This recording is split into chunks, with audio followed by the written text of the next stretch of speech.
It's finally here. We are getting a Fae Farm update that is addressing literally everything. Let's get into it.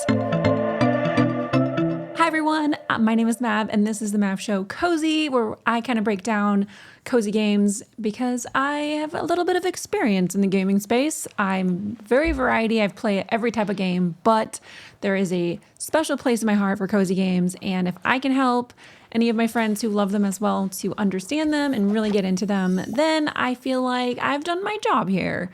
And one of the games that I have fallen in love with is Fae Farm. And the update 2.1 is out. It just came out January 22nd, 2024. The game launched in September, so we really haven't even had this game for very long.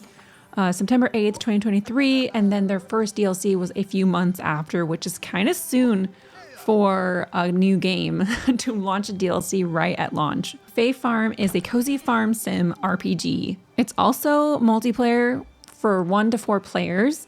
It's on Steam, Epic Games, and the Switch. The Deluxe includes the DLC, so unfortunately on the Switch you can only purchase the Deluxe version, but on Steam and Epic Games you can purchase the base game or the Deluxe as well. Make sure to use the Mav Show if you are using Epic Games. I'm going to break it down for you. And as always, patch info will be in the description. I'm not going to just read it off because there are so many things that they are addressing, but they did make sure to break it down via quests, gameplay. It's much easier to read than a lot of other patch notes that I've noticed in the kind of MMO service game space, which this game kind of is right now. So I'm just going to read what they said. And I quote, "In response to player feedback, significant improvements have been made to the single-player pause behavior in Fae Farm and how it interacts with both the world clock, the in-game daytime, and other game features, including construction and decoration." And this means that the number one problem that this game has had is the world clock. Imagine you're trying to farm and out of nowhere, it turns into a speed race because you're running to finish things and you can't really take the time to decorate and you can't really take the time to craft and you can't do much of anything in a single day, and the clock ticks down every second. It was really stressful for me personally, and I actually took a long break to wait until they addressed the problems. So it's been a couple of months since they've really done anything for it, so I'm really hopeful, and I'm really glad to see that they are sharing more information and being way more clear about what's actually happening. So with the announcement of the new patch, I decided to play like a crazy person. I usually play on my Steam Deck. I prefer the Steam. I love my Switch, but it is such an old console, so I will let you guys know when I hear more about the Switch. I swear it's coming this year, so keep your eyes out for that. But I love a handheld. They're my favorite. And so I played it on my Steam Deck for, oh my gosh, every night I probably played for like 10 hours trying out this new update because, you know, I wanted to see it before I actually made content around it. I really hope to be, you know, pretty open about games that I'm interested in. So I played all week this last couple of days, and I can confirm some of the following. The pause screen is confirmed during construction, decorating mode, load screens, which is actually pretty incredible because you kind of have a bunch of load screens when you go into the mines, when you go into different zones, when you're moving around. There's a lot of movement time actually, and it does pause, which is really nice. Crafting and conversion screens, so things like making gems or making food, those do not pause because you're in a time menu. So it actually, you're going to see countdowns for your products and items. And so they didn't want to affect that in any way. So you do not get a pause screen for those. Buffs, potions will pause though. They are tied to the world clock. So if it says paused next to your world clock, it's probably not ticking down. So no more wasting potions and food, which is really, really nice. Animals pause as well, and if you're in combat, you can pause and you will not die. Unless you unpause and you're about to get hit for the last time, but you won't die. Okay, multiplayer friends. Now, multiplayer is interesting because I have not tried multiplayer. I've heard a lot of not great experiences, which is unfortunate because playing these types of games with your friends is great, but also from a developing standpoint, it's very difficult. And one of the hardest things you can do in a game is actually create a multiplayer situation. A lot of games make you use in-app playing. I can't explain it very well, but it's in Steam and they make you share a game and it's not great. So the fact that they are offering a central location for you to play with your friends and they're updating it like crazy is really great to see. And I really hope that I can try out the multiplayer version soon. So if you do play a multiplayer, I'd love to hear your feedback and what you think of the changes, because yours are going to be a little bit different than us solo players, including what they had mentioned, and I'm kind of quoting, they intend to add a pause to multiplayer to match the solo in a future update. So I don't think they've knocked it out of the park just yet, but there are a couple of things that they did add that help the quality of life for multiplayer, and we'll talk about those. The end of the day now has the first player will now be in charge of it. So there will be a ready check, and then the first player can choose to move on to the next day, which is really nice. The end of the day screen is actually such a comfort thing for me ever since I played Stardew, and really anything that has like a farming element to it and a daily clock. All players are connected to the world clock will pause. So if you have someone who's crafting, or not crafting, someone who's farming, everyone's clock will pause. I don't know if that means you will continue to play. I think that's what that means, that your clock will just pause as you're moving around the world. So it could actually be in your favor, or everything just pauses. I'm not sure. I don't think they would make someone stop playing just because someone's crafting. So I think you just get the benefit of the world pausing in your favor, which is kind of wild. So construction decor and the end of day will pause.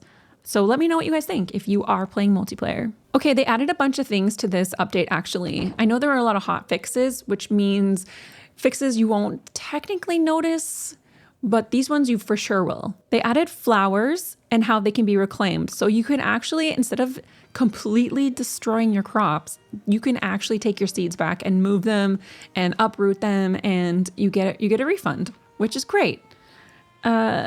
Seeds in construction mode and planted elsewhere, which is really amazing. And it's, I don't understand why. I mean, I get it because it's probably some sort of math equation in the back end. But in real life, you can actually just move your plants. You can actually just repot a plant. And so it's really nice that you don't get crushed for making a poor plant decision. Your plants don't have to die. You can just move them. I never understood why games and farming games made you destroy crops to just replant something somewhere else. There's a new fast travel spot.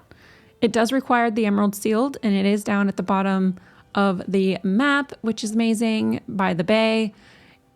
I think that was like a requested area to have one, and it looks like the spot works just fine. So let me know if you notice a change with that. That is actually an update with the DLC. So I'm assuming that there's something over there that is where you go to the DLC area. Not that I've played it, because now we're going to get into the DLC. But before that, there are a lot of new bug fixes, enhancements, and things like that, like animations and just polishing the game, so to speak. And yeah, there's obviously so much more on the patch notes page, but these are the ones that I've noticed. Okay, at this time I'm making this video, I have not actually played the DLC just yet. I really just paused my gameplay when the time just kept flying and I couldn't keep up, and it was just stressing me out, and so I stopped playing. I actually haven't even unlocked the ice area.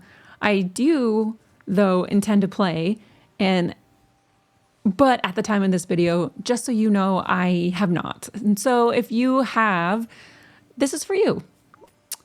I do plan to continue to share my walkthrough, my Let's Plays. I'm currently reworking some of the parts of it, but you'll see that on the Cozy channel.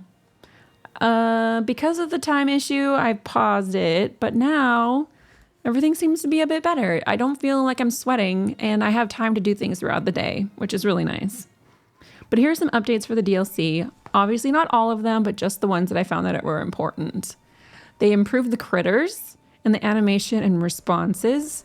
They fixed the equipment trinket quest, which is a little stressful to read because if a quest is broken and the DLC has been out for a month, I would be very upset. So if you have had to deal with a broken quest, I am so sorry. It's not ideal, and I know that they probably don't intend for that. That's a long time to let a quest be broken, you know? So hopefully that helps address it. I will let you know. There's art and tech cleanup, text and prompt verbiage. They also added and changed a little bit of the quality of the resources you find. So you're going to find 10% more basic resources, and the rare items will be a little bit more rare than they have currently been. So 10% to each. This game is such an interesting and wonderful art style. I haven't seen something so fun and beautiful and different in their art style and this in like the way that they portray their characters. Everything is just so stylized so well. So whoever the design director or what have you, when they decided to go with this style, is so good. Is nothing like their other game, Dauntless, which if you haven't played it, it's like their Monster Hunter game, but it's a bit more cartoonized. This is their second game ever. So their sophomore game, and they chose one of my favorite styles and favorite contents. And I'm really excited. So if you're also playing this game, I also stream this game on Twitch and on YouTube. I'm still kind of balancing my YouTube channel, The Mav Show, and The Mav Show Cozy, but I promise I will constantly be trying my best. And I'm really excited to see what new things come. If they drop items and DLC so often, what's coming in 2024? We haven't got a roadmap yet, so if they do come out with a roadmap, I will let you all know. They're just talking about in this update current fixes, current updates, kind of polishing it up a little bit like Palia, you know, the January news video. I'll also put in the info section if you are playing Palia. I will see you guys on the next video. If there's a game you would like me to cover, or if you would like to know more about Fae Farm, please let me know in the info section. I love this game so much and I cannot shut up about it. I'll see you guys on the next video. Stay majestic.